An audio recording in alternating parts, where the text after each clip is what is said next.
just want you to know that whatever you're going through right now, we are with you. We want to help you to feel good again. And we look forward to your staying with us, for your joining us on visitjamaica.com. We're streaming live on Facebook, on YouTube, and keep watching.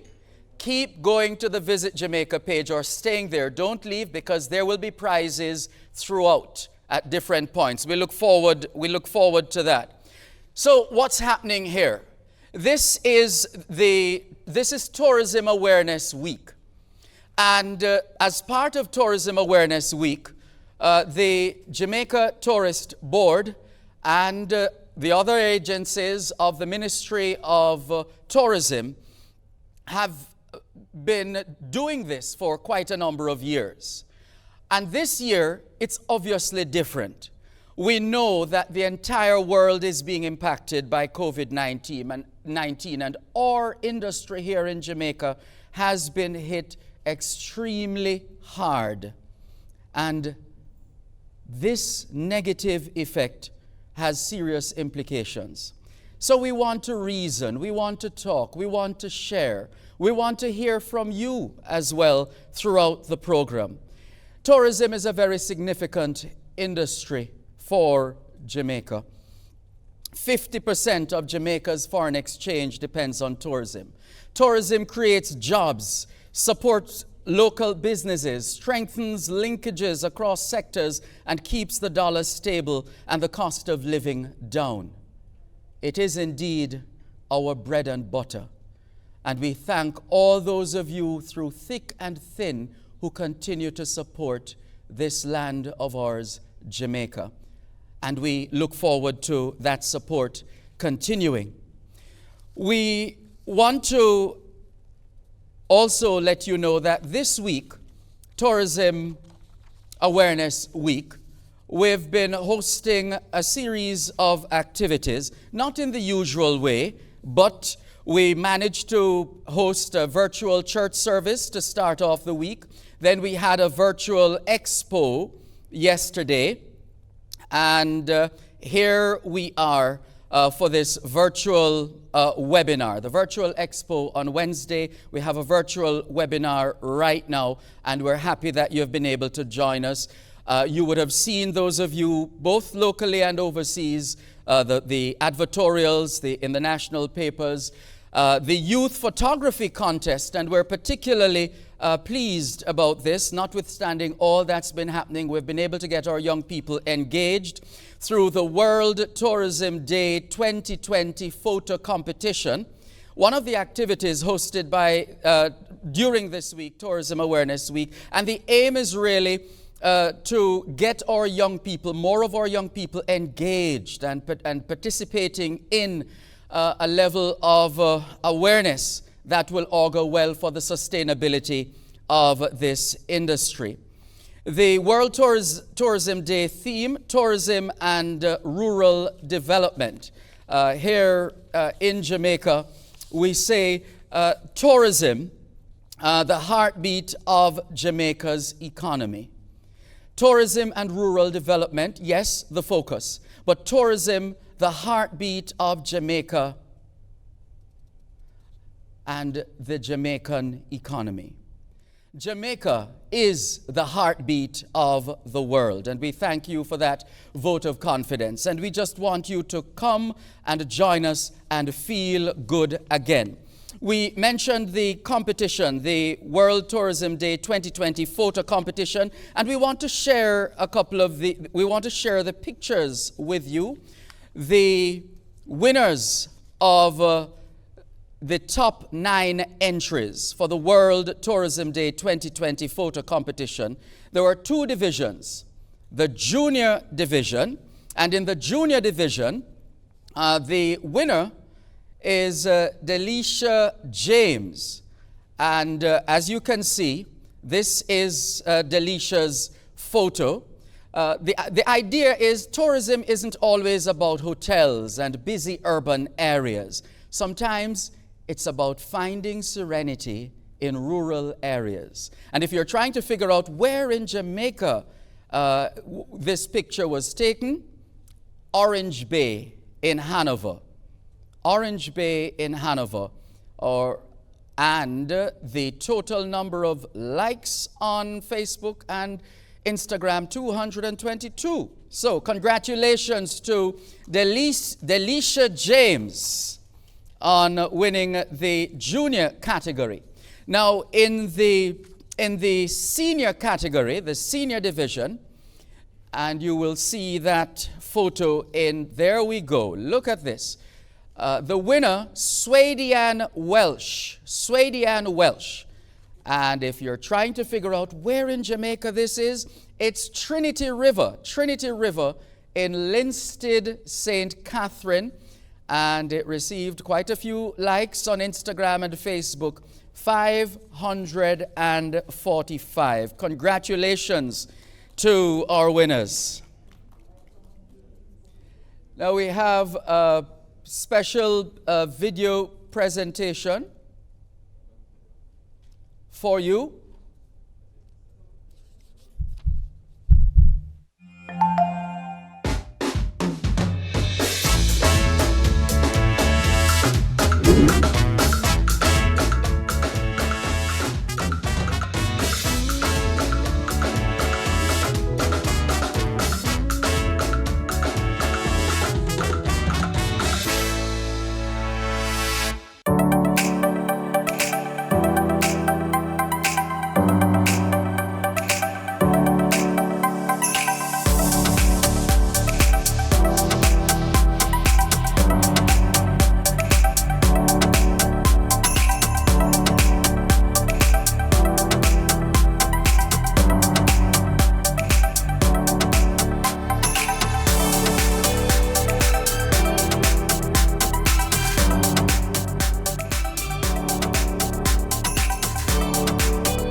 Hello, welcome to the National Gallery of Jamaica.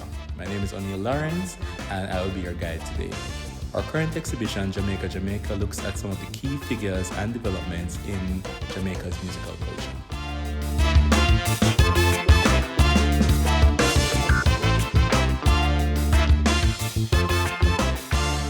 Most people are aware of Jamaica's musical culture and not aware of our rich artistic heritage. And this exhibition is one that brings together both of those aspects of our artistic development.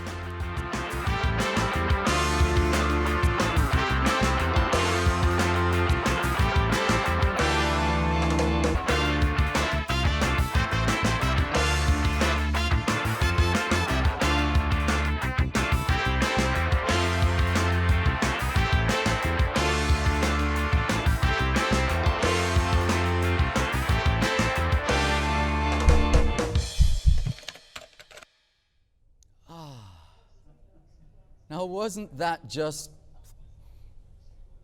exhilarating and at the same time therapeutic?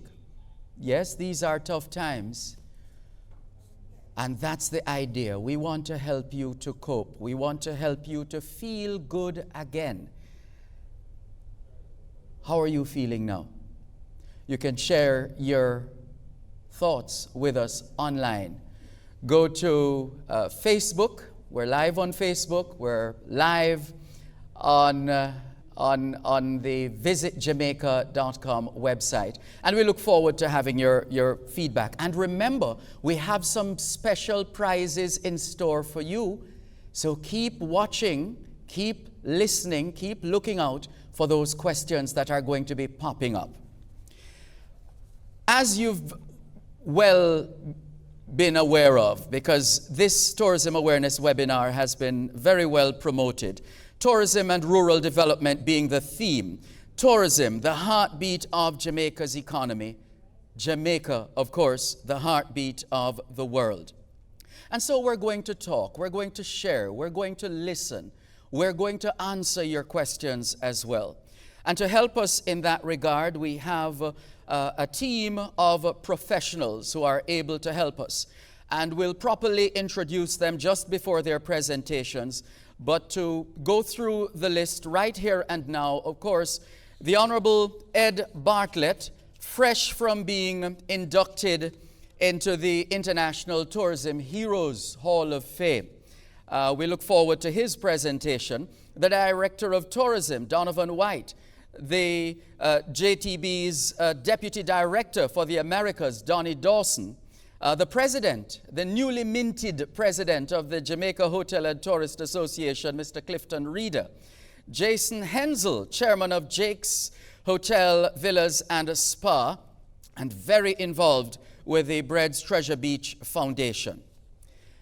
And Angela Bennett, she is Regional Director, Canada, Jamaica Tourist Board. With almost 30 years of travel industry experience, Angela Bennett brings a wealth of knowledge and passion to her role as Regional Director of Tourism for Canada at the Jamaica Tourist Board. Leading the Tourism Board's national sales team, she works closely with industry partners and travel agents across the country to build relationships, provide educational resources on the destination, and drive year-round travel to Jamaica. Originally from Montego Bay, she has worked in hospitality sales and marketing positions across the globe in several international markets, including the US, Europe, Latin America, and of course, Jamaica. Please welcome Regional Director, Canada, Jamaica Tourist Board, Angela Bennett.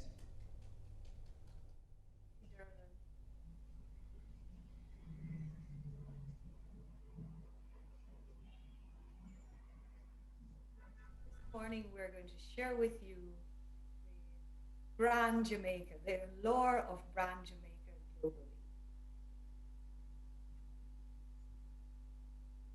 Could have the slide.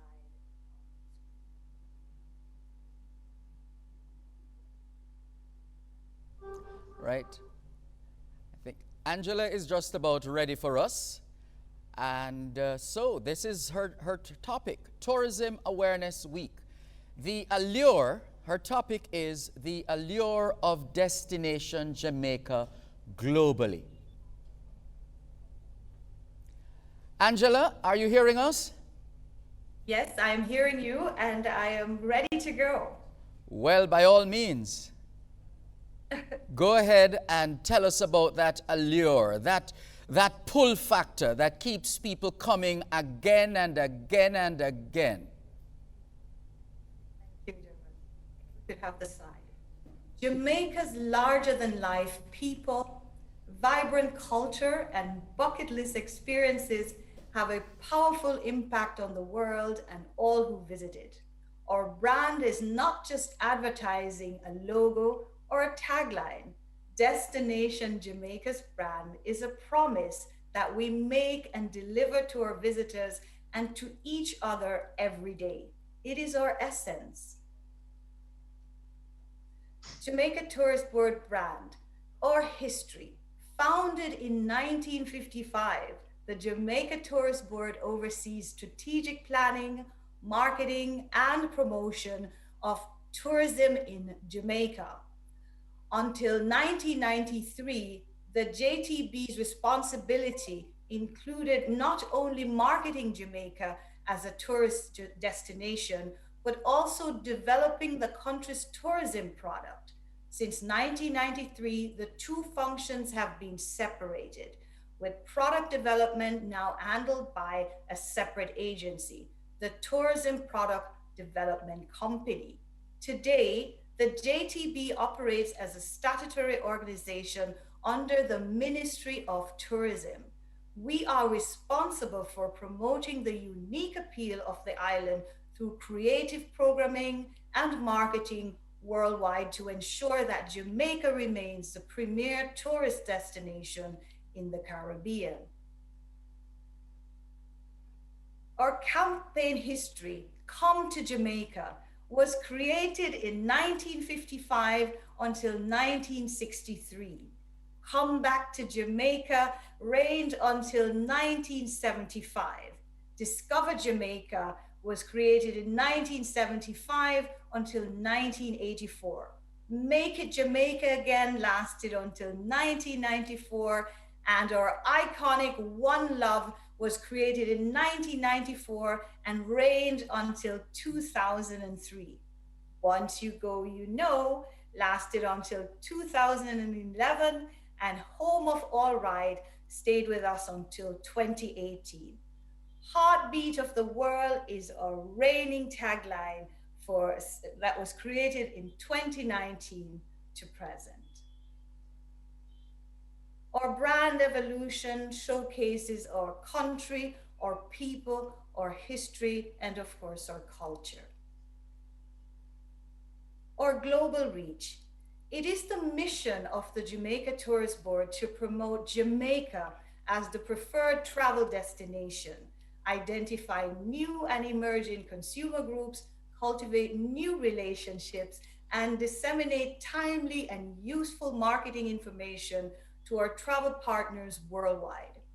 In keeping with our mandate, the JTB maintains an international network of representatives and offices in key markets across the globe. Bring them down.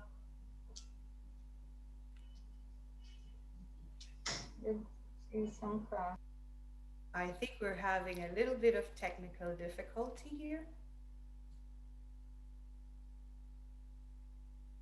Are you still seeing the screen? Yes, in keeping with our mandate, the JTB maintains an international network of representatives and offices in key markets across the globe. We have corporate offices in Kingston and sales offices in Montego Bay, Miami, Toronto, London. The Tourist Board also has global representatives based in Germany, Spain, France, Italy, the Netherlands, India, and Japan. International recognition. Over its 65 years history, the JTB has been celebrated for its exceptional leadership, innovation, and service within the tourism sector. The organization has been honored with prestigious awards from industry and trade partners, both regionally and internationally. The World Travel Awards has named the Jamaica Tourist Board as the Caribbean's leading tourist board for 13 consecutive years from 2006 to 2019. Destination Jamaica's brand value and strength. Jamaica is home to some of the world's best accommodations, attractions, and service providers. As the country's national tourism agency, the JTB is tasked with keeping the destination at the forefront of an increasingly competitive global marketplace. We create awareness and increase demand for the destination while differentiating Jamaica from its competitors by implementing strategic advertising, public relations, sales, and promotional programs. Our brand value. On the map, Jamaica is a dot in the Caribbean Sea, but our influence in the world is oversized. Destination Jamaica attracts approximately 4.3 million visitors in 2019 and boasts 85% brand awareness globally.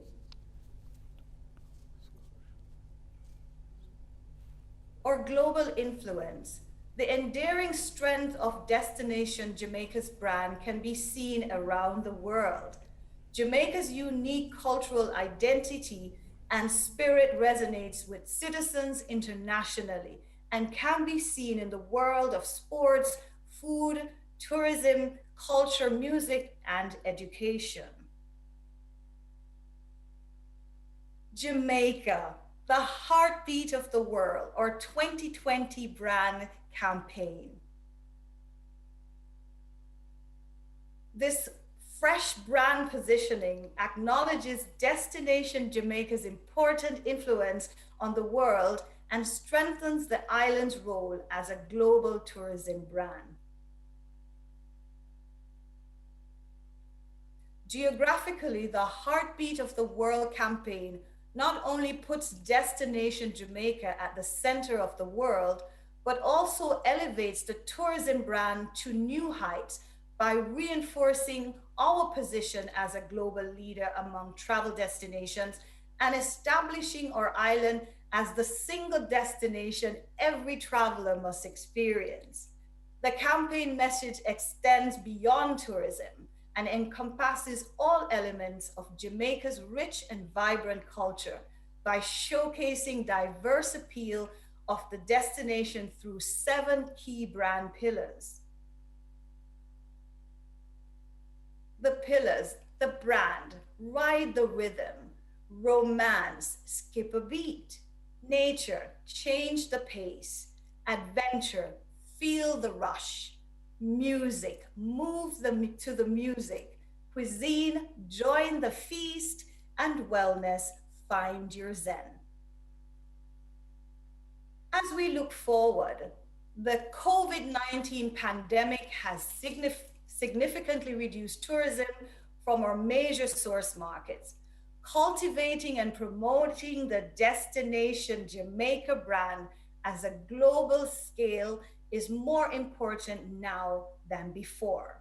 So, whether your favorite tagline is "Come to Jamaica," "Once you know you go," "Home of all right," or iconic "One Love," Jamaica remains the heartbeat of the world. Come join us and feel good again. Thank you. Thank you. Thank you very much. Thank you, Angela Bennett, Regional Director for Canada for the Jamaica Tourist Board. That's the idea. Are you feeling it? Wherever in the world you are watching and listening? Yeah. We want you to come and join us. and feel good again. Thank you very much for staying with us. We're going to hear now from the newly installed president of the Jamaica Hotel and Tourist Association. He was recently elected unopposed, recently elected at the 59th Annual General Meeting of the Jamaica Hotel and Tourist Association, JHTA. He's a past councillor of the Ocho Rios chapter of the JHTA. He was recognized as Hotelier of the Year in 2011. In fact, his career as a hotelier spans more than 3 decades at various local and international hotels. In 2003, he was recognized by the University of the West Indies for outstanding academic achievement, as well as providing sound leadership in the hospitality industry. Let's hear from Mr. Clifton Reeder.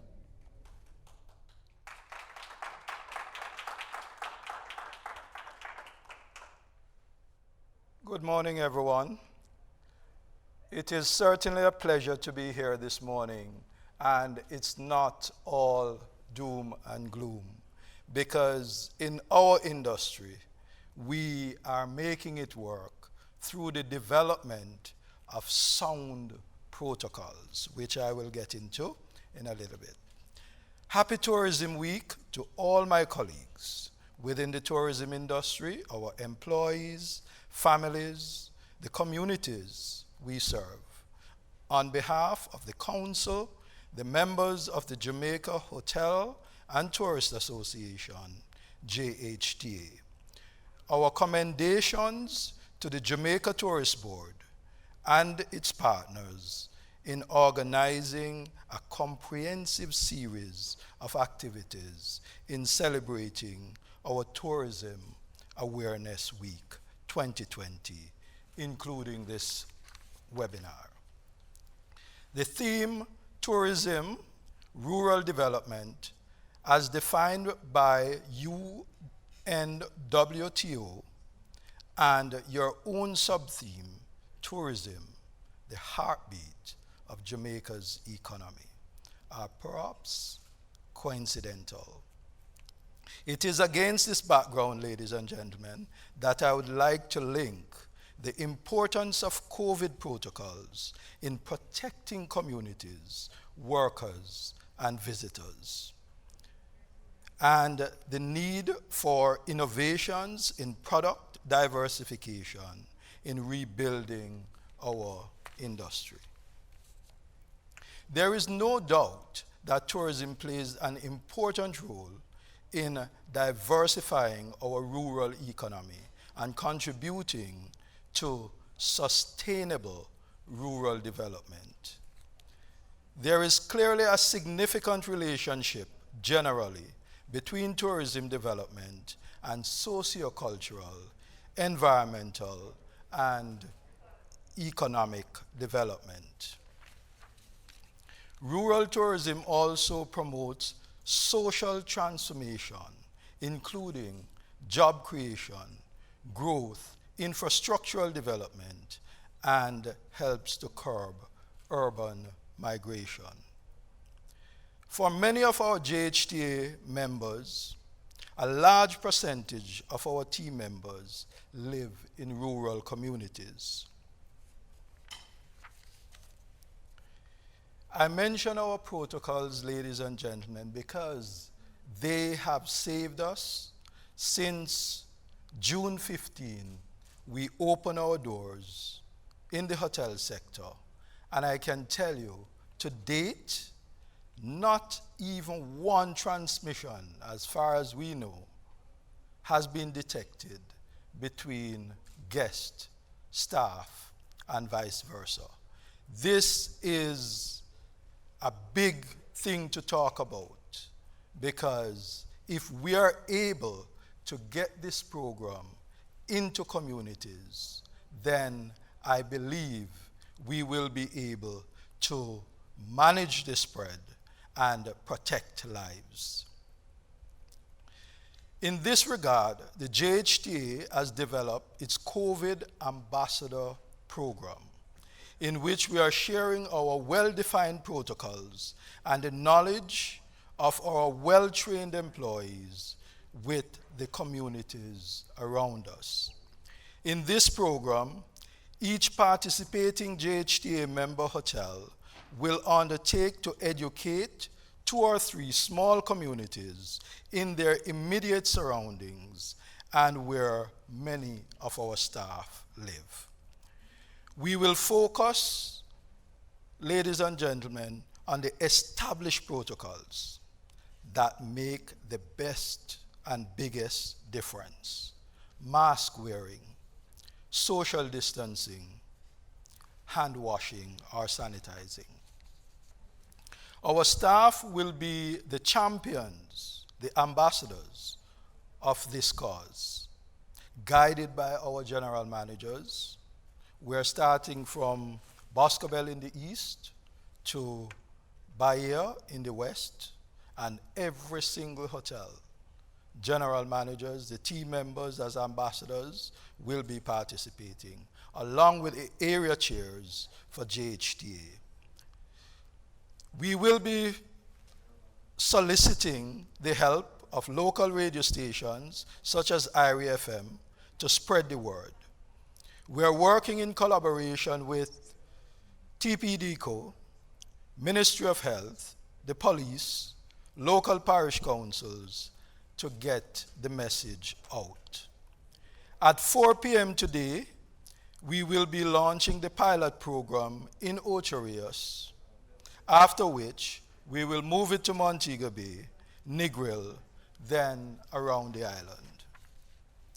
This program will keep our staff safe, and by extension, our guests will be safe.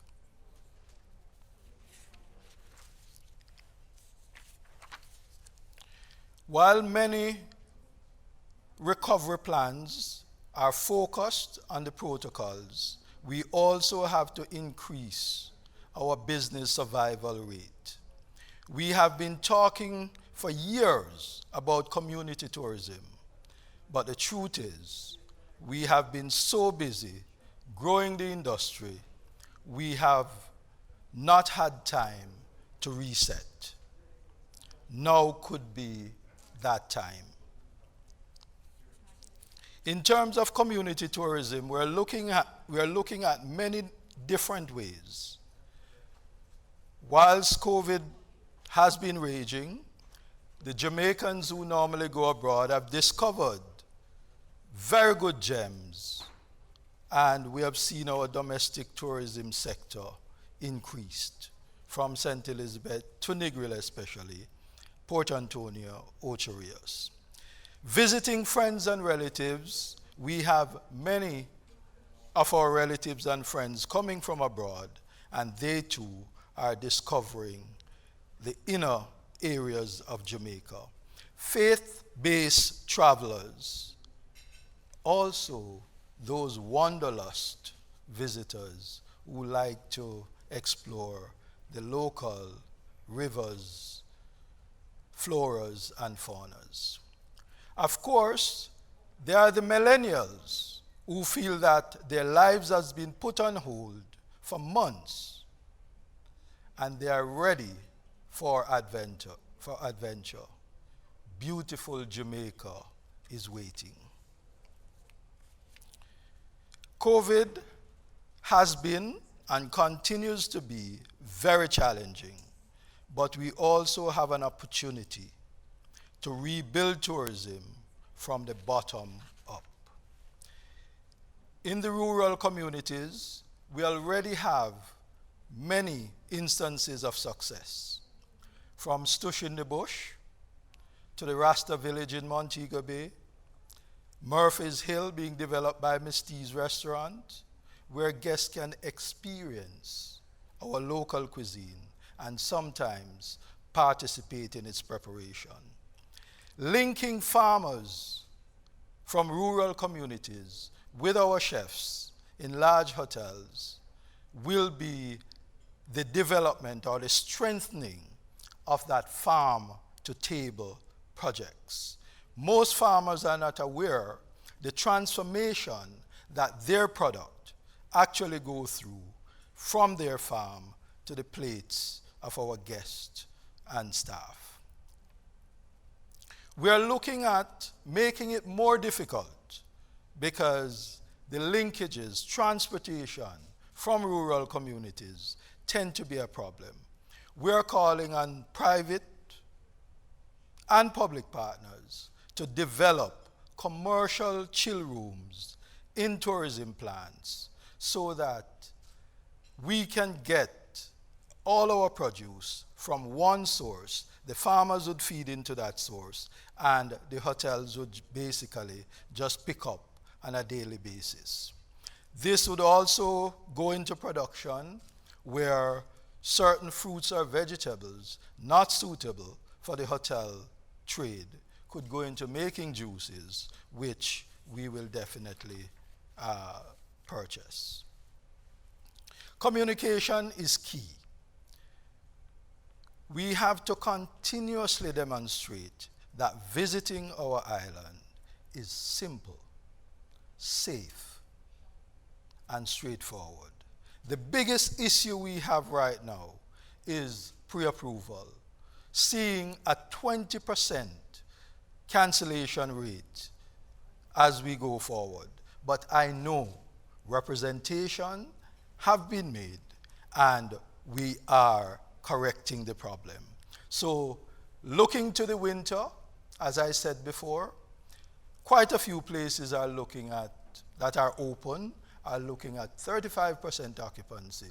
Some are even looking at 75% occupancy. But should we not fix this problem, this blockage in the system, we may see a 20% decline from those forecasted occupancies.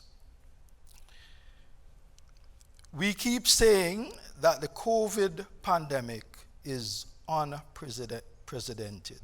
It is. It is also unwelcome, but it is our current reality. The tourism industry may feel the negative impact of this for a long time, but we must employ creative and innovative solutions to manage the virus. In closing, ladies and gentlemen, this is the most united I have ever seen the tourism sector. Along with private sector, along with government, we must all work together to reach the goal of reviving tourism in Jamaica. Thank you very much.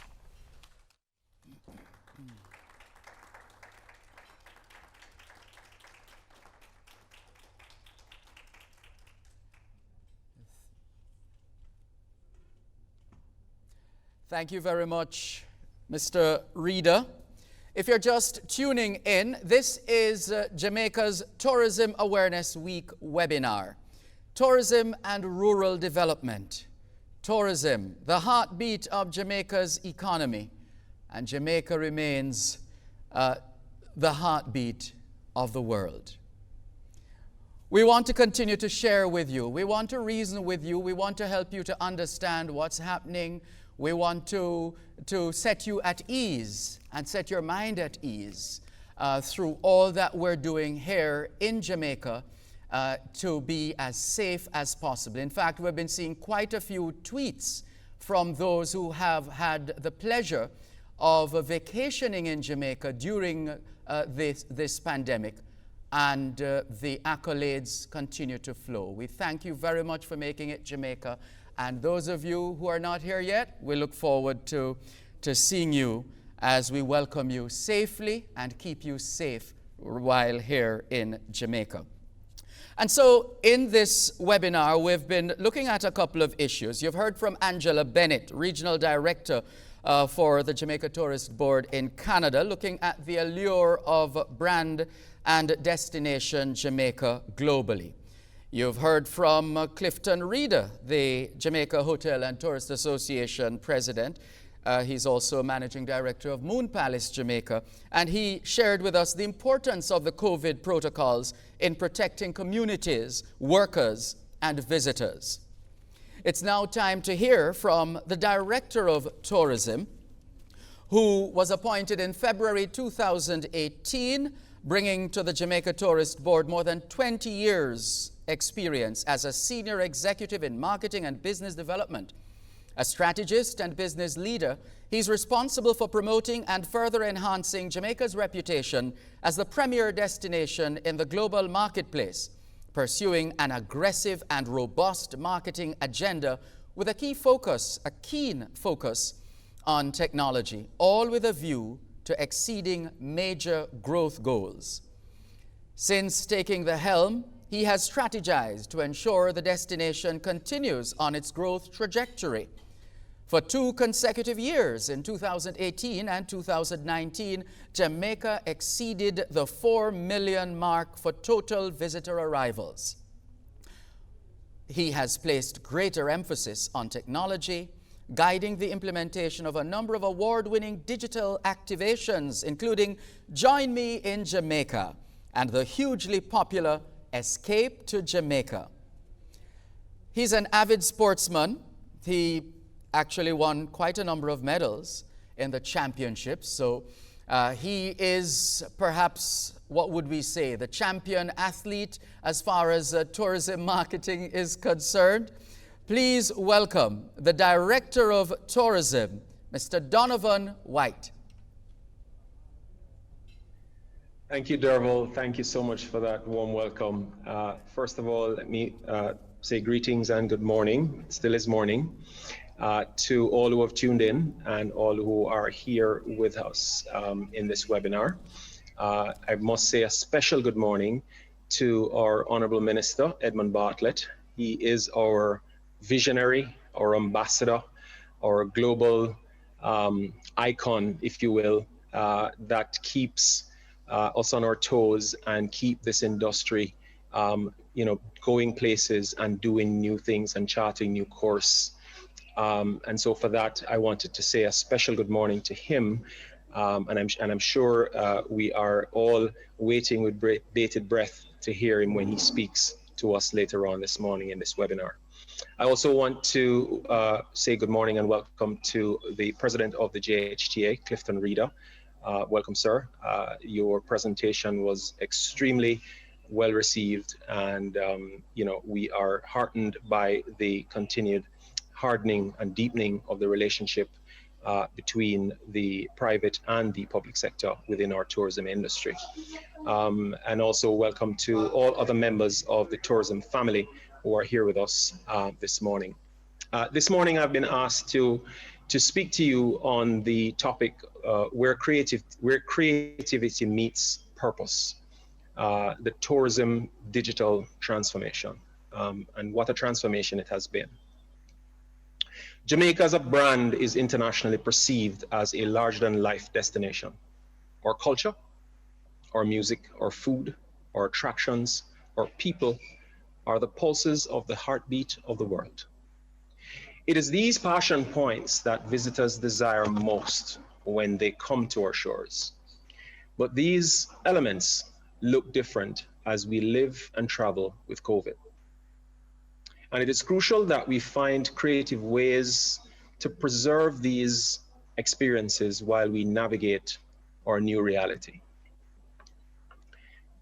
Crisis and challenges always serve as turning points in our history. They're defining moments. We can choose to turn away or seek solace in the old ways. But as a nation, I am proud to say we chose the path to lean into a new and brighter future. Over the past 6 months, we have challenged ourselves to think differently, and it has strengthened our position at the forefront of the tourism recovery. One clear example of our efforts is the establishment of the Tourism Resilient Corridor. This game-changing approach to reopening as an industry first was the vision of the Honourable Minister, Edmund Bartlett. It has allowed us to prioritize safety while mitigating the spread of COVID-19 and continuing to provide authentic, enjoyable, seamless Jamaican getaway experiences. A significant piece of our success implementing the resilient corridors has been the focus and determination of our partners. And like President Reida said, the tourism industry has never been more unified. This tourism resilient corridor has now become an industry standard, and many destinations around the world are adopting similar models to reopen destinations. We have seen similar established protocols or corridors from Thailand to Hawaii. And so the move is on, and Jamaica has led the way again in providing guidance and vision as to how best to do this. While our borders were closed, we also reimagined and transformed in-person experiences into digital activations in order to generate consumer participation, anticipation as well, desire, excitement, and ultimately the necessary confidence to drive travelers to visit Jamaica again. While Jamaica has remained at the leading edge of online marketing to maintain consumer connections, by expanding our digital initiatives, we provided consumers with exclusive access to the destination like never before.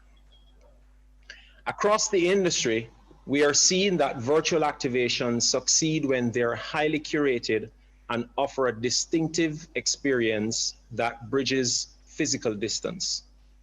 For example, in Europe, the Bristol from home campaign, we aim at keeping sofa tourists busy with a collection of online visits and tours, including a Banksy Street art trail. Meanwhile, in South Africa, in the We Are Worth Waiting For campaign, they painted parallels to long distance relationships with a reminder that absence makes the heart grow fonder.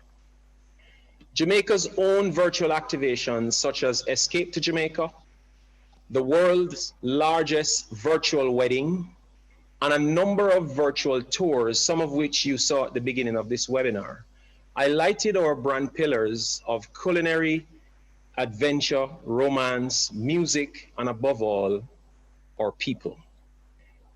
It was clear from the engagement and feedback we received from this digital programming that demand for destination remained strong. So much so, the reach of our digital campaigns have already amassed over 450 million impressions. But that was just the beginning.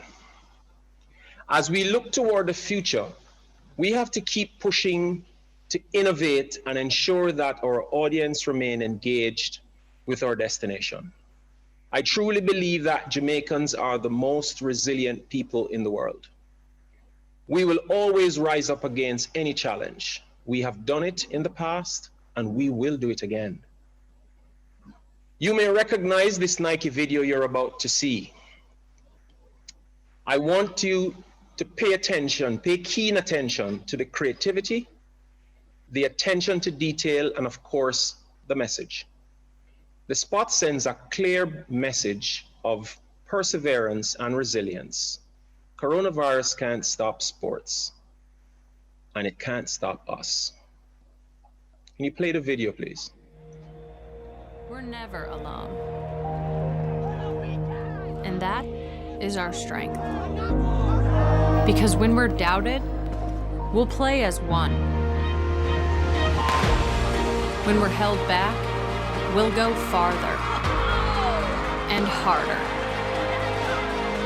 If we're not taken seriously, we'll prove that wrong. And if we don't fit the sport, we'll change the sport.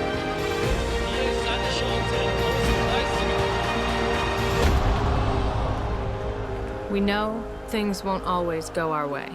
And the world's sporting events are postponed or cancelled. But whatever it is, we'll find a way. And when things aren't fair, we'll come together for change. We have a responsibility to make this world a better place. And no matter how bad it gets, we will always come back stronger. Because nothing can stop what we can do together.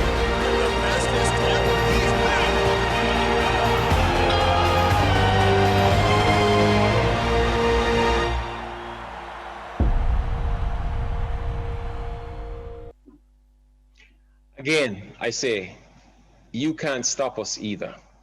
We have our eyes firmly set to the future, and we're continually navigating and creating new ways to meet the demands of the consumer, including those who are ready to travel and are taking to the skies, and those still wanderlusting from the living rooms behind the screens. But the JTB can't do it alone. The success of the private and public sector working together was evident in the implementation of the countrywide health and safety protocols. Looking ahead, we must continue the collaboration as we seek new and inventive ways to connect, not only to our potential visitors, but also to each other. It is through this partnership that we can achieve greater success to affect a tourism-led economy. Demand for rural tourism is on the rise all over the world, and Jamaica is at the forefront of this trend. Jamaica has already started implementing rural tourism programs through the Ministry of Tourism's newly launched Community Tourism Unit, aimed to help strengthen the relationship of tourism to other sectors of the island's economy. Rural tourism development will further enrich the Jamaican experience for our travelers while benefiting our local communities economically and socially. The success of rural tourism in Jamaica will be further driven by projected consumer demands. As people experience continued screen fatigue from efforts to remain connected for their work or personal lives, they will want to fully disconnect, specifically seeking out remote, leisure and educational experiences beyond the beaten path, such as local markets, cultural exchanges, personalized and private farm-to-table experiences, and increasingly nature-focused getaways without technology. In continuing to stay ahead of the consumer expectation, Jamaica's approach to product development is also transforming as we move into a new age.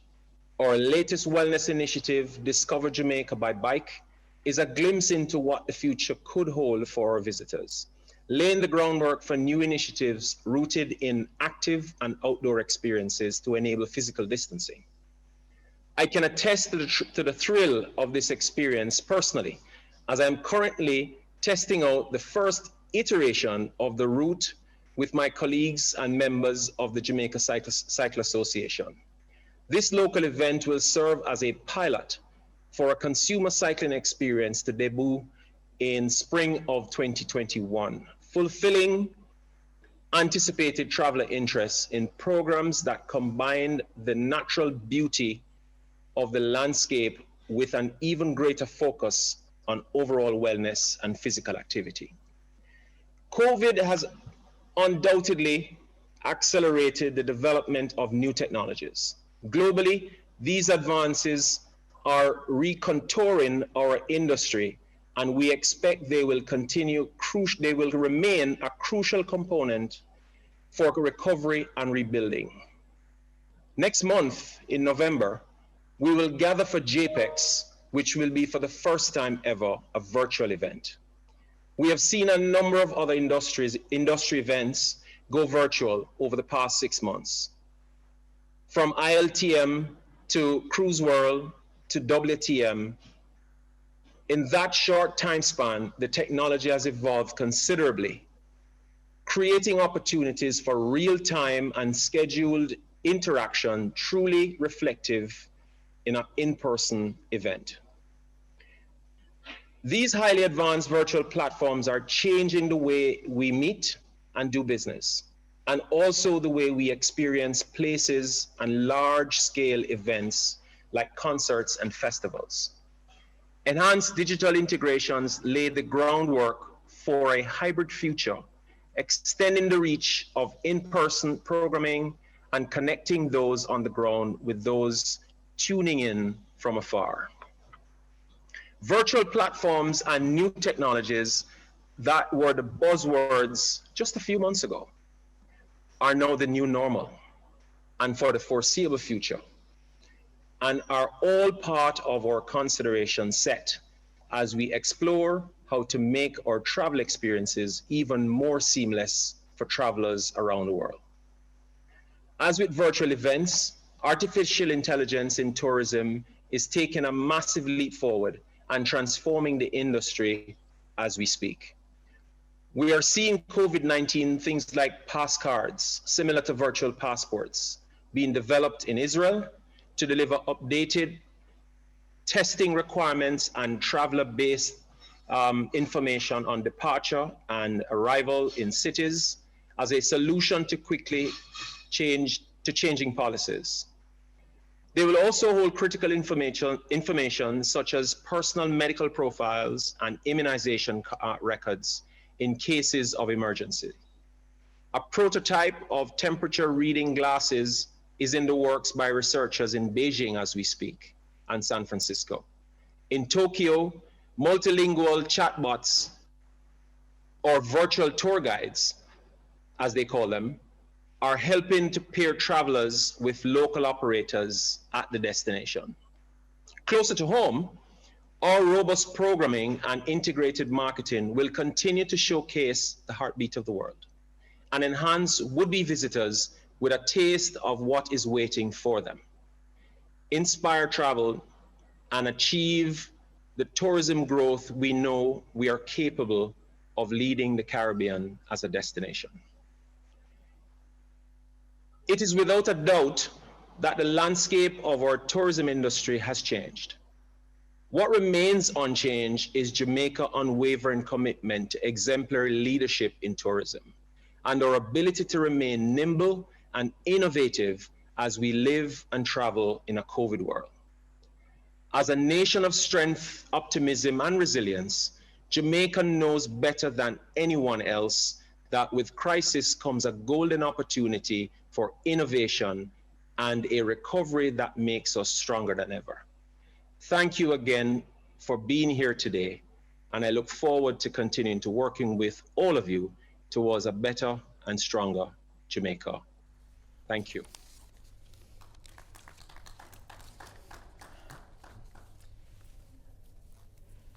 Thank you very much, Donovan White, Director of Tourism, for giving us your perspective in this webinar, all a part of Tourism Awareness Week activities here in Jamaica. Wherever you are in the world, watching, listening, thank you so much. Remember, don't take your eyes off the visitjamaica.com website, because, and Facebook, don't forget Facebook either. Look out for some fun questions which will give you opportunities to win prizes. You don't want to miss that. That's a part of the fun. We can't spell Jamaica without fun. You get the picture. Right, that's the idea. This tourism and rural development themed webinar reminds us of the importance of tourism to the Jamaican economy. And you have been hearing from the presentation so far how we've been responding to ensure that we are improving on the existing product. We're always improving. And also that we are putting in place the necessary protocols to keep our people safe here in Jamaica, to keep the team members in the industry safe, and to keep you, our visitors from all over the world, safe. And we thank you for your support, and we look forward to continuing to play our part in helping you to feel good again. Speaking of feeling good again, I believe we have another of those feel-good videos. Let's take a look.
can't thank enough the team for putting together these snapshots, these vignettes, these pictures, live and still photographs on what's been happening here in Jamaica as far as tourism is concerned. And you would have noticed footage of the rural parts as well in terms of the theme, tourism and rural development. Speaking of rural, our next presenter knows, and he proudly will tell you, he's happy to be one of the key stakeholders as far as tourism is concerned in what some people would call rural, or go as far as to say deep rural. No. Jason Hensel is managing director of the family-owned, award-winning boutique hotel, Jake's, which celebrated its 27th anniversary in March this year. Jake's is based in the community of Treasure Beach on Jamaica's south coast. Jason Hensel himself is a social entrepreneur and an advocate for sustainable community development. He's also the founder and chairman of BREADS, the Treasure Beach Foundation, which promotes education, conservation, and sport for social change. His emphasis on grassroots development is anchored by his ties to the Treasure Beach community. For more information, it's a fishing village where his grandparents built a cottage in 1941, and where in 1993 his mother, Sally, started a small restaurant to cater for backpacking visitors. The rest is history. In fact, Cosmopolitan magazine regards Jake's Hotel as the most, and this is a new word, the most Instagrammable hotel. Yeah.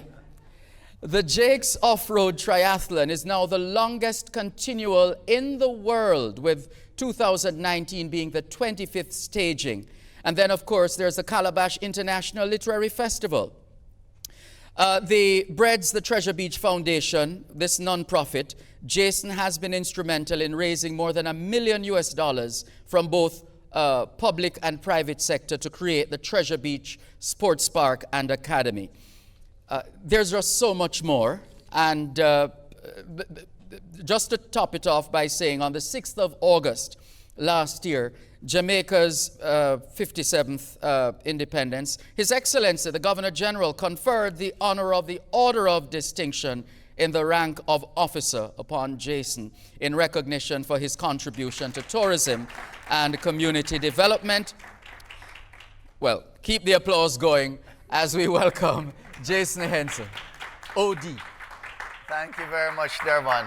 What an introduction, my goodness. Good morning, everyone. I'm very pleased to be asked by the Ministry of Tourism to present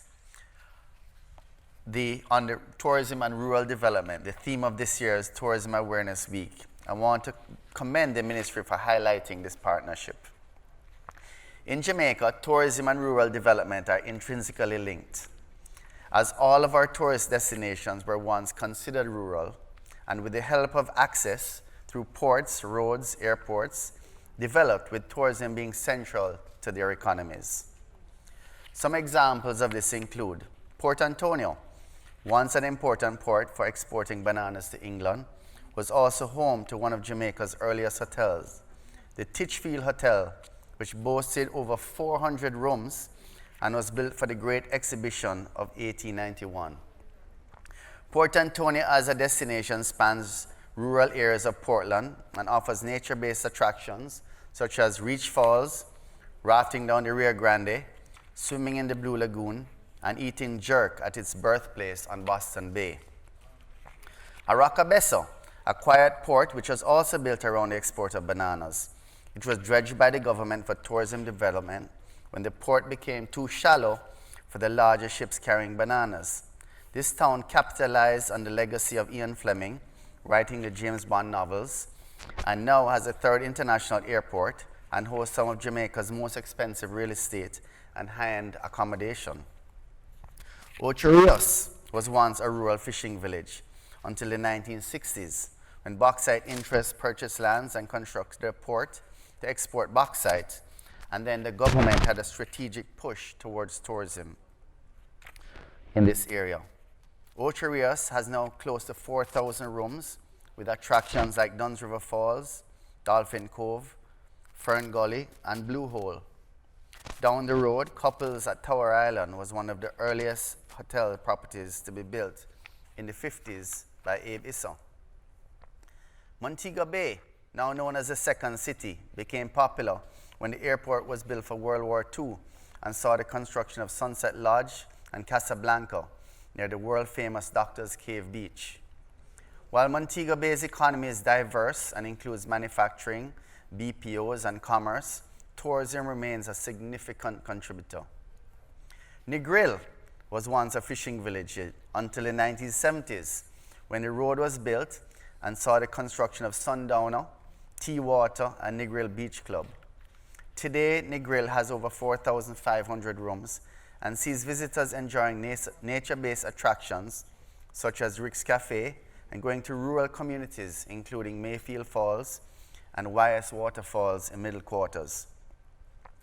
Although the area of Newcastle and the Blue and John Crow Mountains have remained low density and remains very much off the beaten track, this has also become increasingly desirable to a niche market of travelers who want a cooler climate, are interested in meeting coffee farmers, and climbing the Blue Mountains. The Jamaica Tourist Board has slowly but surely been promoting this area for its culinary trail and the Jamaica Blue Mountain Coffee Festival. Last but not least, my home base, Treasure Beach, which while remaining largely a fishing and farming community, saw the introduction of tourism back in 1940 with the construction of the Treasure Beach Hotel. Since then, small guest houses and cottages were built to accommodate backpackers, mainly from Germany, who were on a budget holiday and were looking to spend several months, as well as during the months of August and September, when Jamaicans would come for the bird shooting season. During the period of 1978 to 1980, Desmond Henry from Treasure Beach became the director of tourism, and him along with Diana McIntyre Pike pioneered and promoted community-based tourism. Over the years, stakeholders of Treasure Beach have lobbied the Town and Country Planning Authority, the Parish Development Committee, NEPO, and the St. Elizabeth Municipal Corporation to remain the lowest density in Jamaica.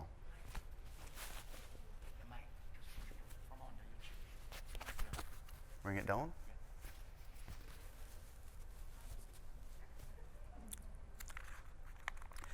To remain the lowest density in Jamaica at 30 rooms per acre, and over a relatively short period of time has seen the market shift to building of an airdrome, several luxury villas, and a handful of boutique hotels.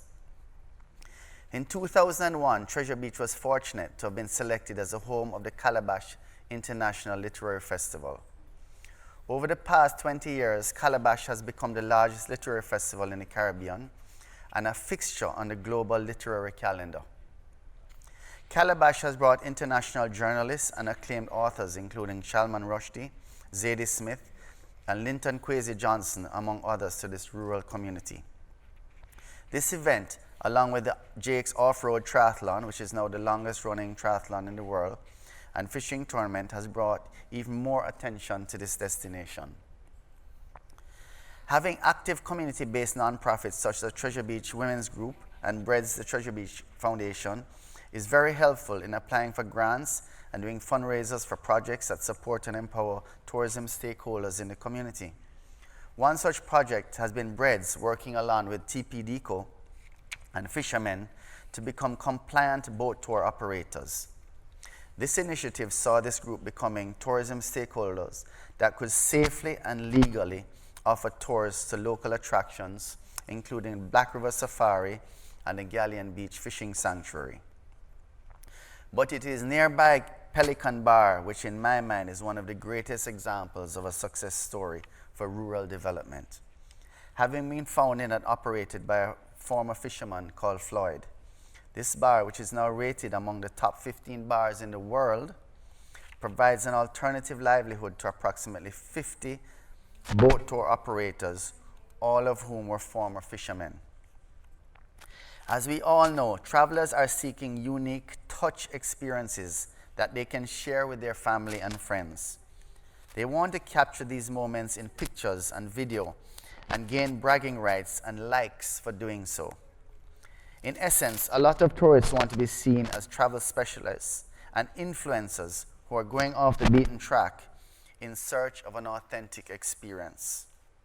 We are fortunate that Jamaica is Insta-ready and provides a perfect backdrop for this type of social media experience. These off-road and sometimes offbeat experiences now abound, bringing exposure to parts of our unique culture and heritage, and areas of the island previously overlooked. Just take a glance at the varied offerings on Airbnb experiences launched just 2 years ago, which range from tasting Jamaican chocolate with a local chocolatier, attending a dancehall class, and going to a culture yard in Trenchtown to see where Bob Marley took his inspiration, to biking in the Blue Mountains, running with 100 hooligans in Montego Bay, an experience with local dogs, yes, you heard me right, at the Montego Bay Animal Shelter, and learning about a goat dairy at Ruby Goat Farm in Trelawney. Local tour operators such as Island Routes have also seen the value of offering off-the-beaten-track tours with excursions such as their Mini Routes program, a guided tour through local communities, while Trucker Caribbean takes visitors to remote areas on trips like the Zion bus line to 9 Mile. Small boutique concierge companies, like newcomers like Dr. Bird Services, are also emerging and have found a niche in offering personalized and often high-end services to visitors seeking exclusive experiences. In the same regard, I believe there is tremendous potential for the development of agro-tourism across our country. Forerunners in this area have been small operators such as Stush in the Bush, a high-end vegan farm-to-table experience in Sentan run by Chris and Lisa Binns, Anna K. Tomlinson's Miss Teas at Murphy Hill, cooking classes in the mountains overlooking Ocho Rios, beach cookouts by Captain Joseph Brown and Dennis Abrahams on the secluded Fort Charles Beach in St. Elizabeth, and country-style tours out of Mandeville, which takes guests into the deep heart of communities to see experiences such as bami making. As we turn our attention to the importance of food security, based on our experience in this pandemic and the fact that Jamaica imports close to 60% of its food, opportunities exist for additional farm tours and agro-processing experiences to become a pillar of our recovery, adding value to both our agriculture and tourism sector. Funding for these type of projects are available with grants or concessionary loans available by way of JSIF, EXIM, Jamaica National Small Business, and the Development Bank of Jamaica. While data and support for the viability of these initiatives can be accessed via agencies that include TPDCO, PIOJ, PSOJ, and the JHTA. In conclusion, developing rural Jamaica and facilitating access to Jamaica's lesser-known gems lift the entire tourism product for hoteliers across the island. It is key for stakeholders to understand all the various niche markets, including agritourism, and how important issues such as environmental protection, zoning, carrying capacity, access, and density are to expanding our offerings and therefore maintaining the interests of repeat guests while enticing new visitors to our shores. Thank you very much.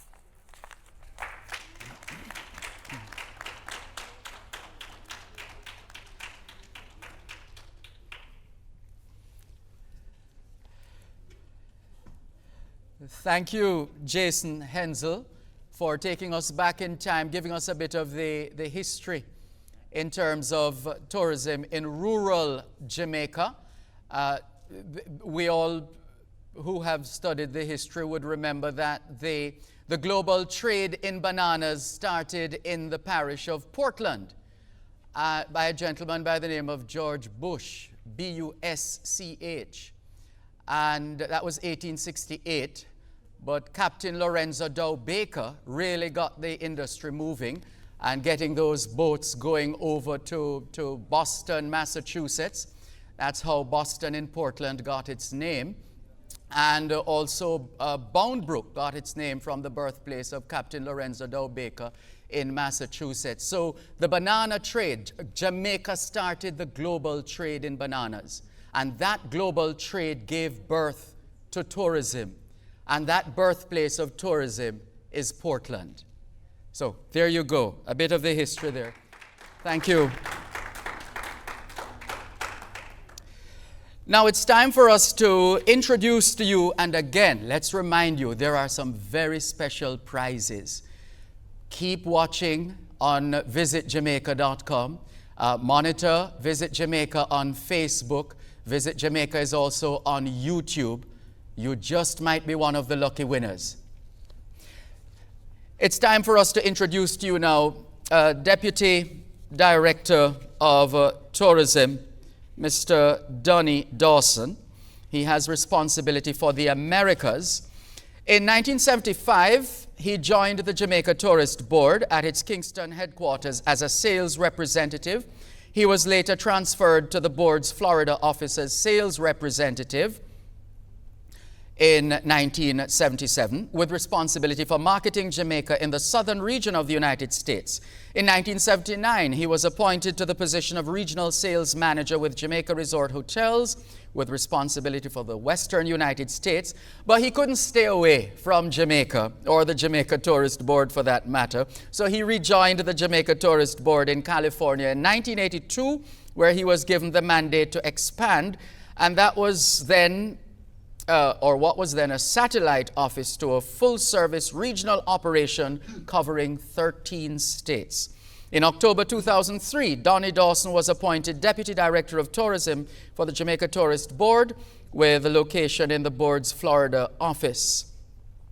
The position includes the administrative as well as sales and promotional marketing of the board's operation throughout the United States and Latin America. If you love a game of golf and you'd like to play around, no doubt Donnie Dawson will be happy to join you. He's an avid golfer. He has been instrumental in organizing several golf events for Jamaica, including the Celebrity Players Tournament, Travel and Leisure Golf Invitational Pro-Am, and the Jamaica Invitational Pro-Am, Annie's Revenge. Please welcome Donnie Dawson. Good morning, everybody. Thank you, Durban. Thank you. Before I start, I want to do a quick shout out to my good friend, congratulating him again on his presidency, Clifton. Clifton, congratulations again.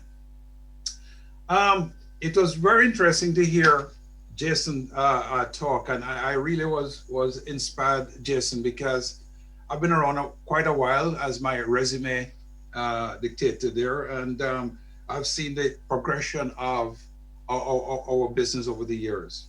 So that's good. I've been asked this morning to talk about the impact of COVID-19 from the perspective of our source markets.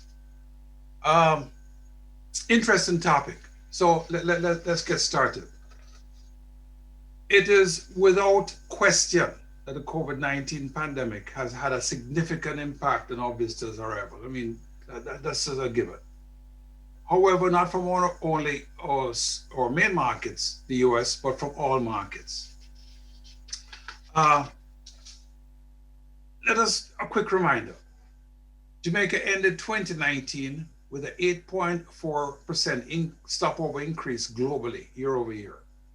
The US alone had an increase of 12.9% in 2019, year over year. In real numbers, 1.8 million stopover arrivals.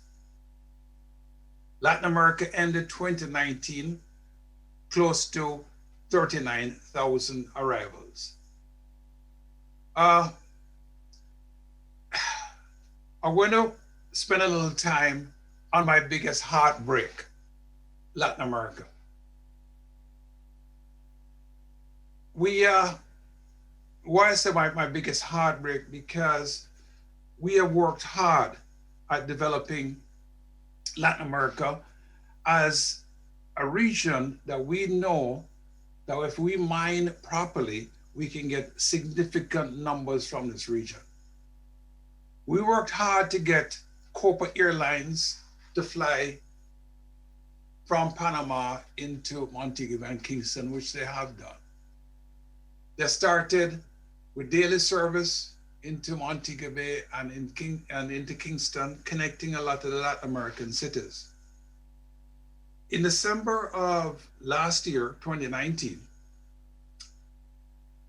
we finally got one of the major airlines, LATAM Airlines, to fly from Lima, Peru into Jamaica, into Montego Bay.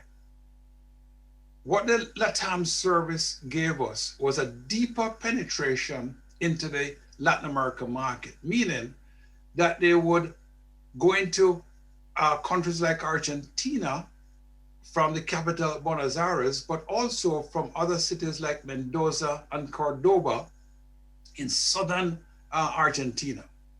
The service took off. I mean, it really was doing well.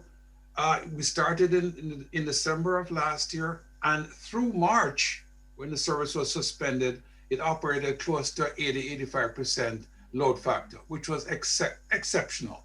So we were getting visitors from Argentina, became one of our largest markets in South America. A country that we didn't have our eyes on suddenly emerged, which is Uruguay, and also Paraguay, because LATAM gave us this connectivity. So as we move on with Latin America, and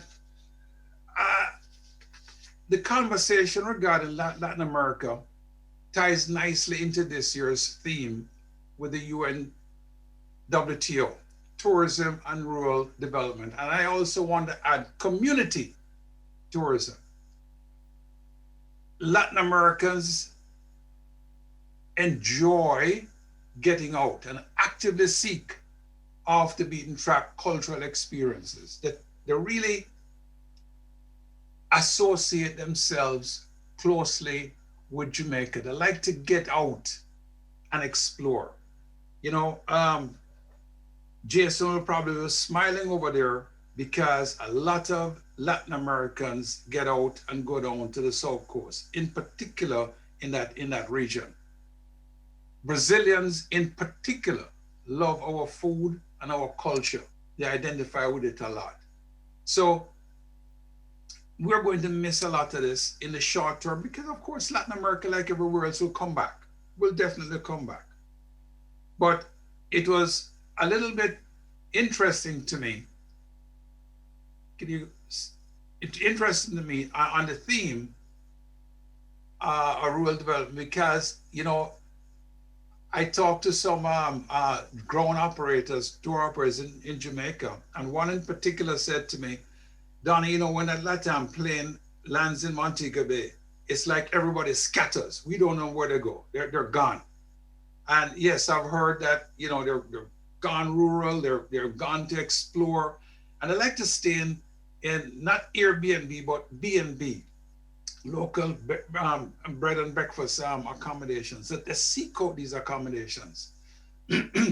So I'm confident that they will come back and they're the ones that will influence this whole rural and development and community tourism. Sorry, let's press on. U.S. Air Service. As soon as our borders were reopened, all the major U.S. carriers resumed service to Jamaica, albeit, of course, at a reduced capacity.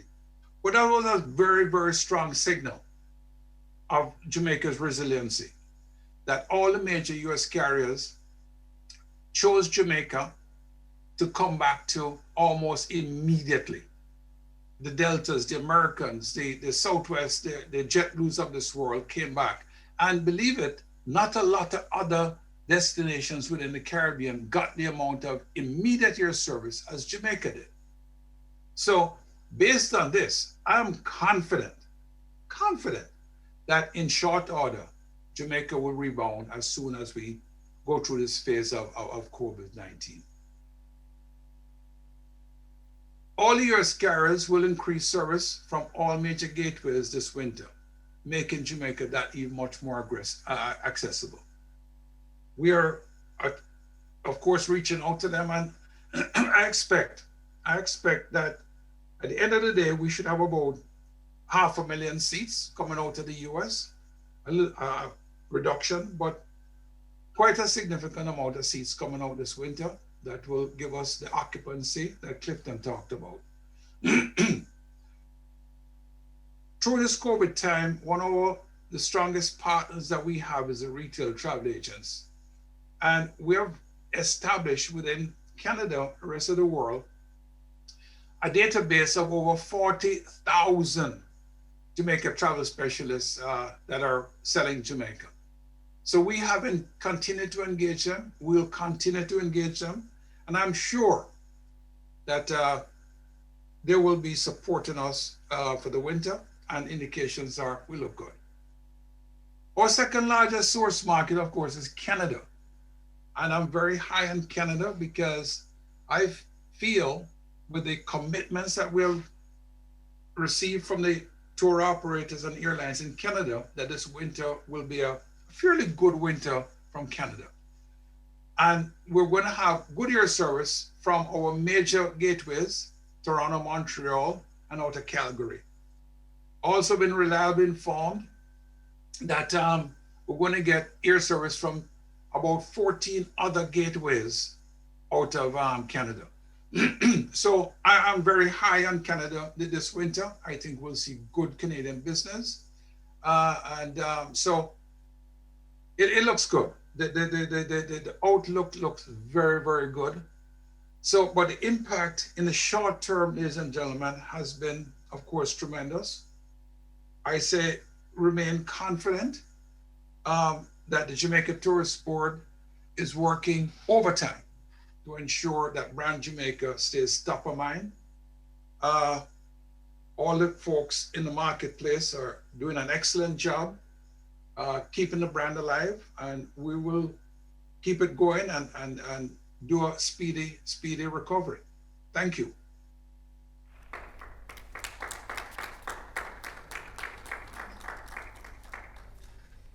Thank you very much, Donnie Dawson, JTB's Deputy Director for the Americas, looking at the impact of COVID-19 from the perspective of our source markets.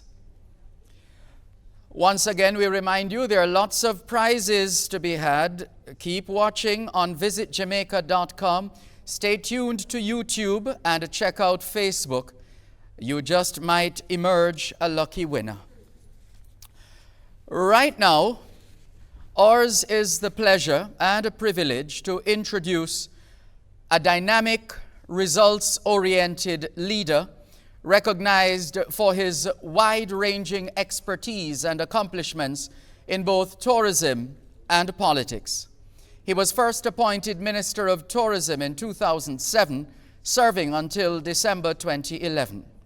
While serving in the shadow cabinet following his first stint as tourism minister, he traveled the world, forging alliances with strategic partners for global initiatives.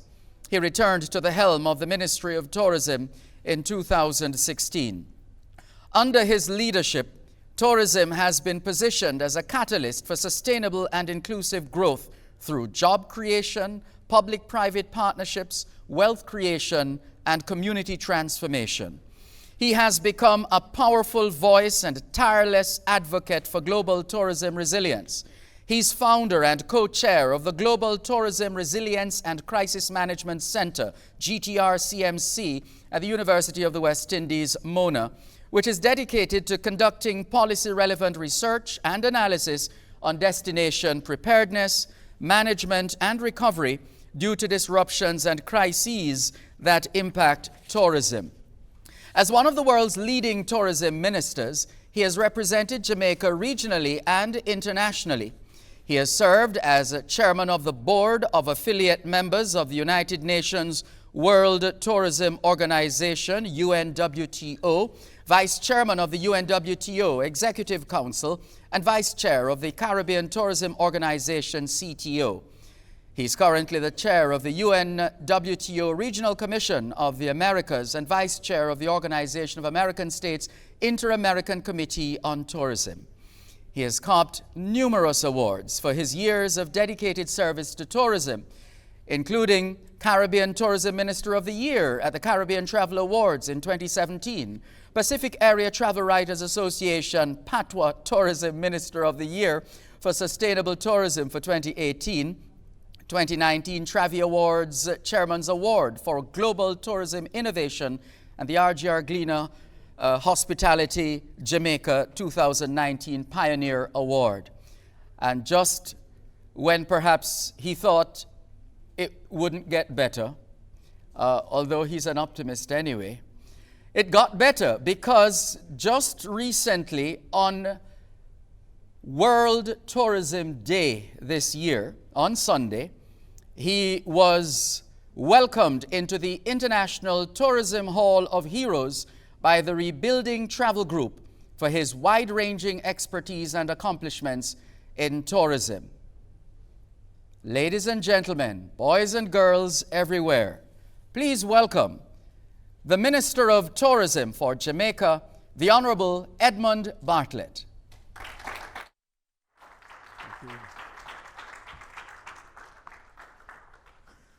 Thank you very much, Derval Graham, and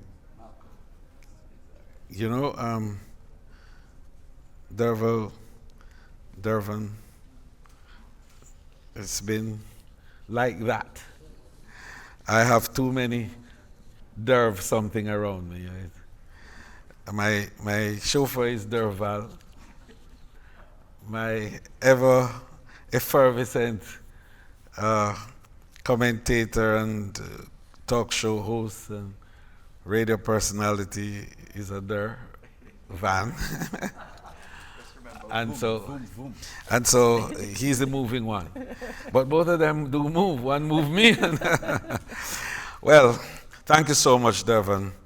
You have been a real inspiration and a leader in so many ways.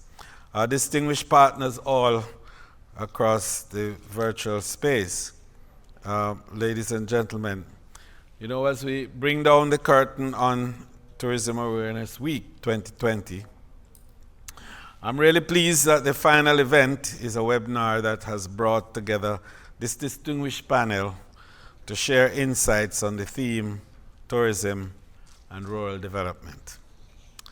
If we truly want tourism to be the heartbeat of Jamaica's economy, then we must exploit the considerable potential of our rural communities.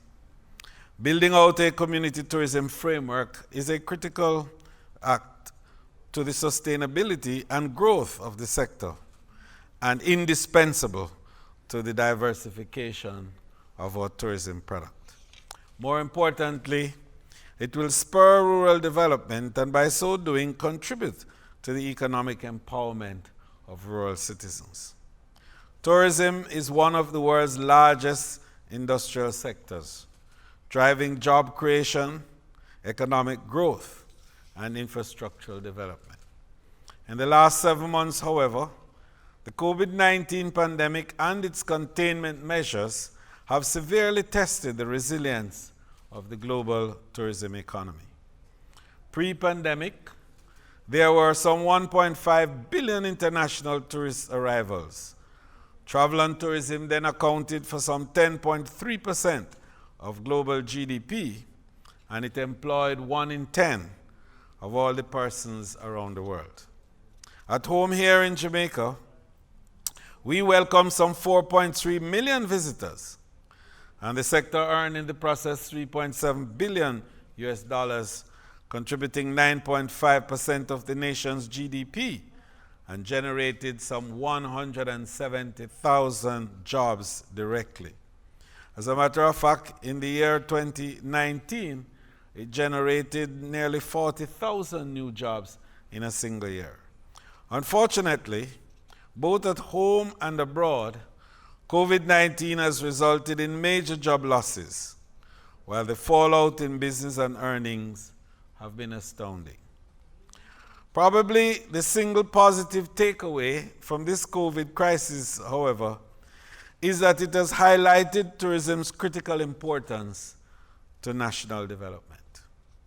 Tourism is indeed the heartbeat of our economy, and it will serve as the catalyst of Jamaica's post-COVID economic recovery. I make that point against the background that tourism has a record globally over the last 100 years as being the industry with the fastest bounce back capability to regenerate and re-energize economies. And we've seen it in the last 50 years in particular. After SARS and the world economy literally stood still for a period, tourism came with a bang, 8% growth afterwards. Then we had the issues with H1N1 and chikungunya and a number of other. And in between all of that, we also had issues with terrorism. Then came 9/11. And with 9/11, we saw literally a cessation of economic activities across the globe. Tourism and travel came back with growth over 5% during the period. And then a fourth disruption came in the form of the global economic meltdown of 2008-9. And at that period, the entire global economic architecture did a flip. Many were capsizing, right-sizing, downsizing, and generally falling off the cliff.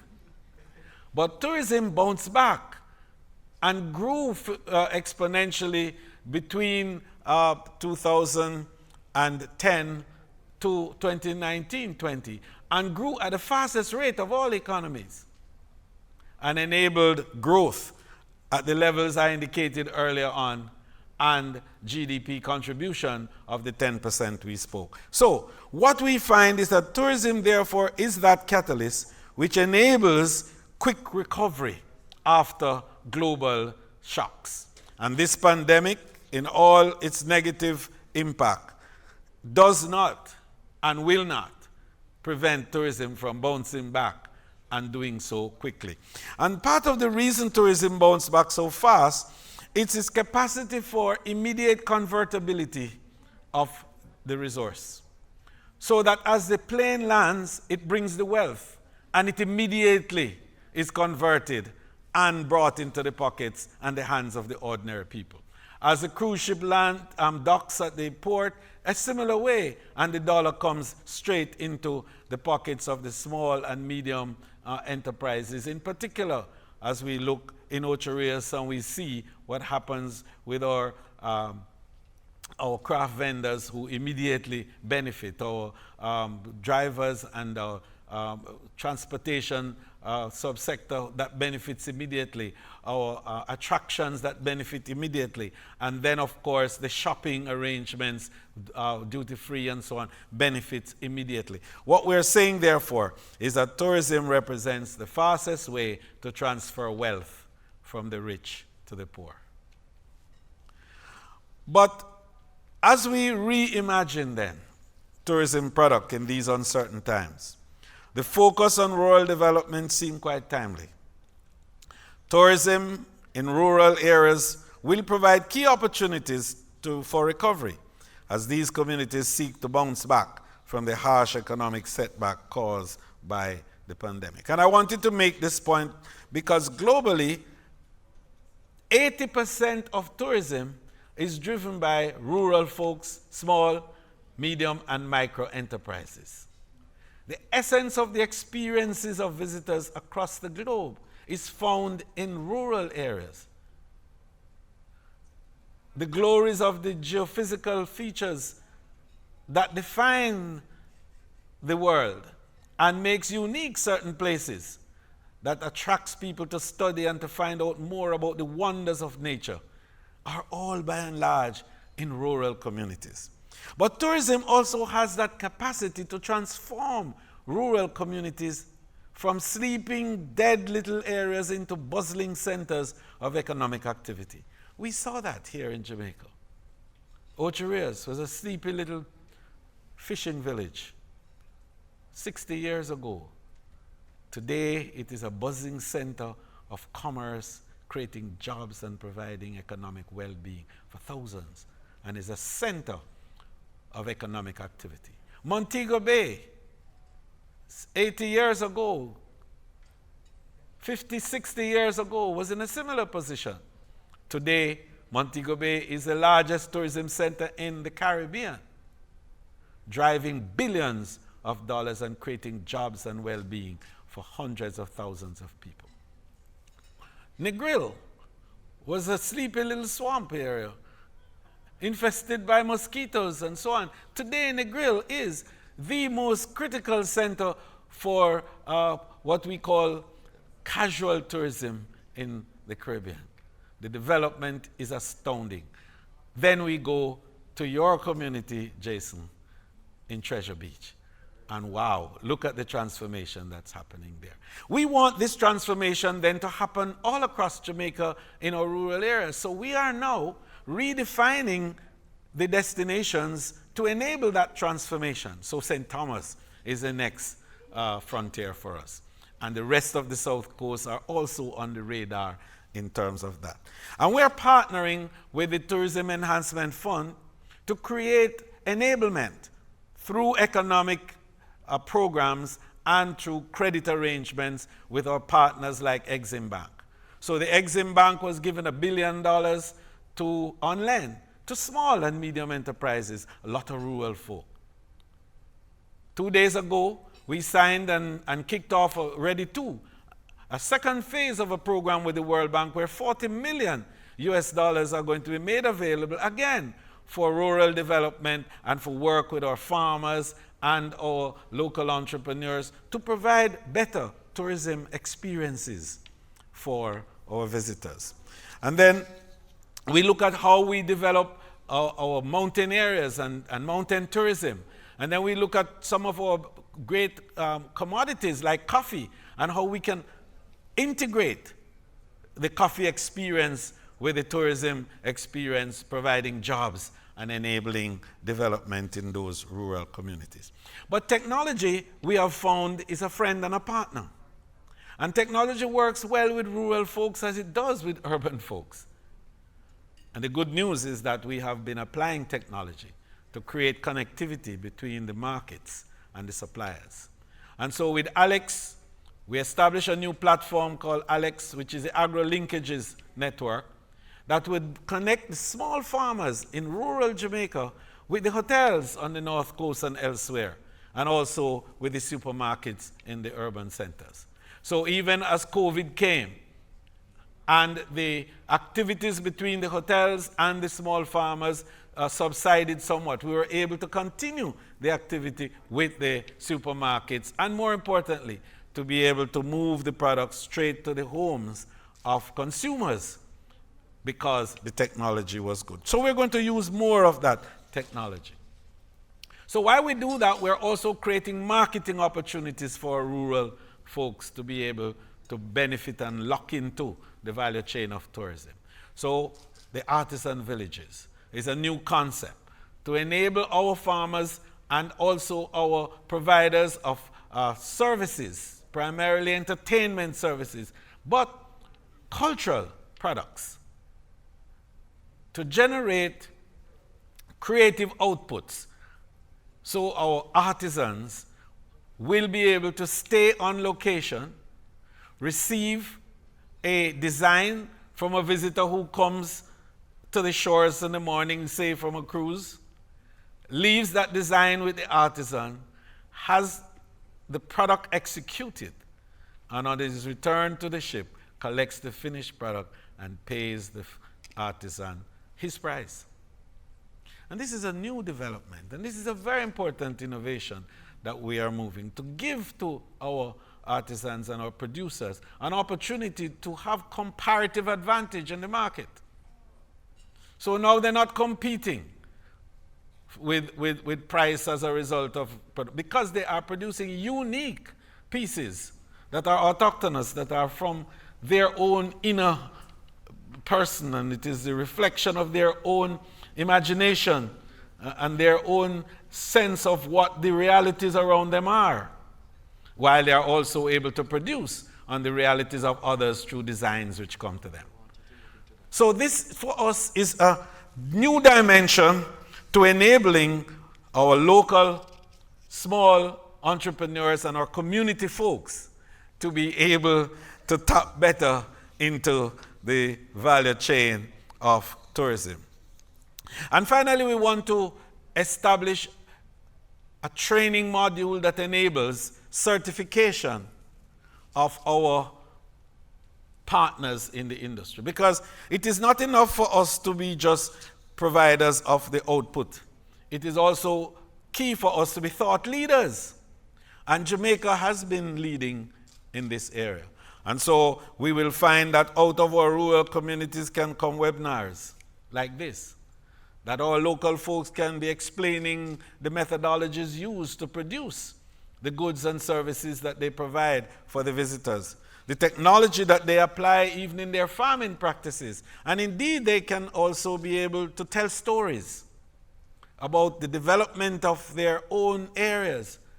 And griots from those areas who are great storytellers can carry the history and the tradition and represent the retentions, the historic and other retentions of those communities. I'm excited, therefore, by the prospects of what we can do and will achieve with COVID and post-COVID as a result of the collaboration between rural communities and tourism. I'm excited about the prospects because we have the mission clearly cut out in our mind. But more importantly, we have the vision and we have the articulation of that vision. And finally, we have the human resources to make that vision a reality. I want to thank all the teams who have worked so hard during this week to highlight tourism and its critical role as a transforming agent in our rural communities. And I want to indicate the commitment of the government of Jamaica under the Most Honorable Andrew Holness and the Cabinet to drive this process and to enable a better understanding of how each of us can contribute more to our own enhancement and development through the prism of tourism. Thank you very much.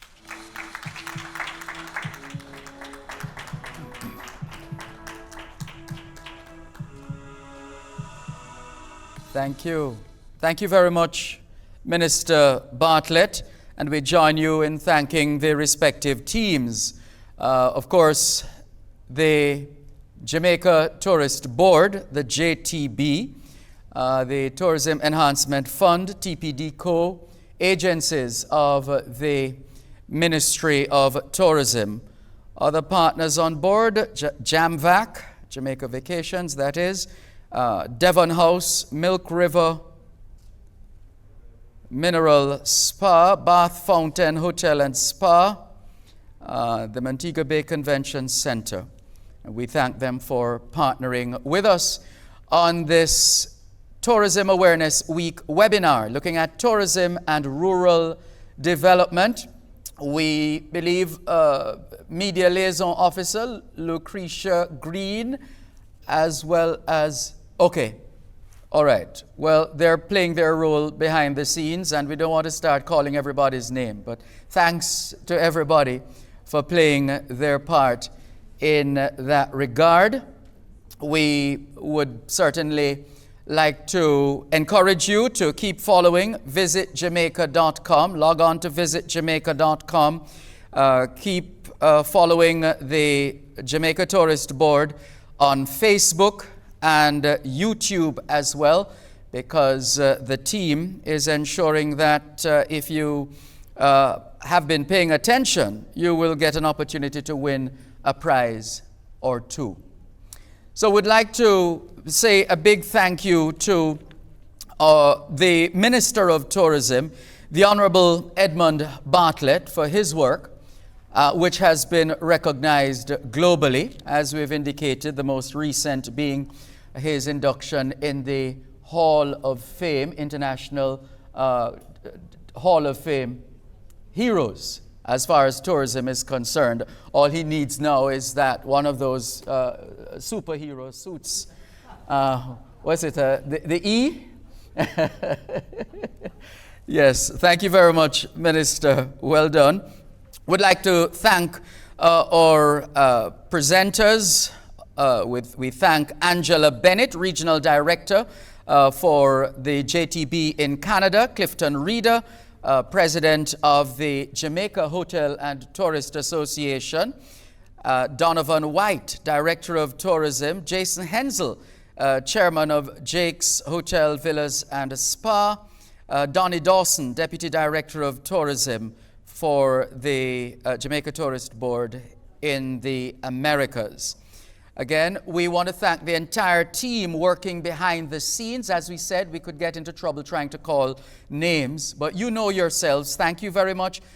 Team Jamaica Tourist Board, Team Tourism Enhancement Fund, Team TPDCO, and the ministry under which those agencies fall, Team Ministry of Tourism, and the partners, Jamvac, Devon House, Milk River Hotel and Mineral Spa, Bath Fountain Hotel and Spa, and the Montego Bay Convention Center. And most importantly, thanks to you, our faithful viewers and listeners all over the globe for making it this Tourism Awareness Week webinar.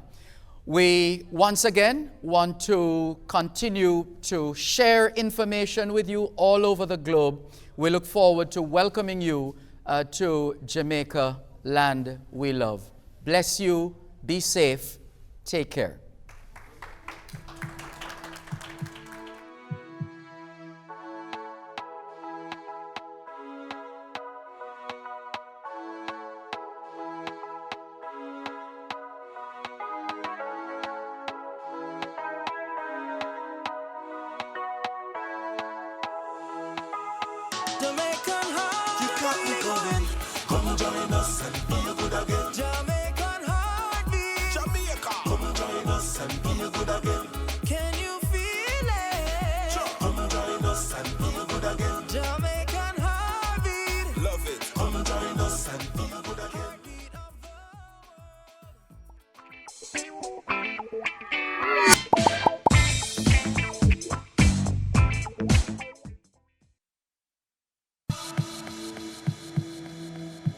This is our home, Jamaica, and tourism is the lifeblood of our country. Let's all feel good again. Whether with family or friends, we want you to enjoy your staycation. We have to ensure that they are comfortable, they feel well protected. New standards are in place to ensure your safety. We are here to serve you better, so you can have the best experience. Come out and rediscover Jamaica. We are ready. We are ready. We are ready. Rediscover Jamaica. Heartbeat of the world.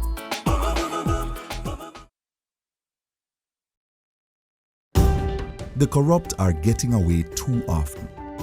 Help catch them now. Jamaicans must call 1-800-CORRUPT. Yes! Enforce the law. One law for all. If convicted and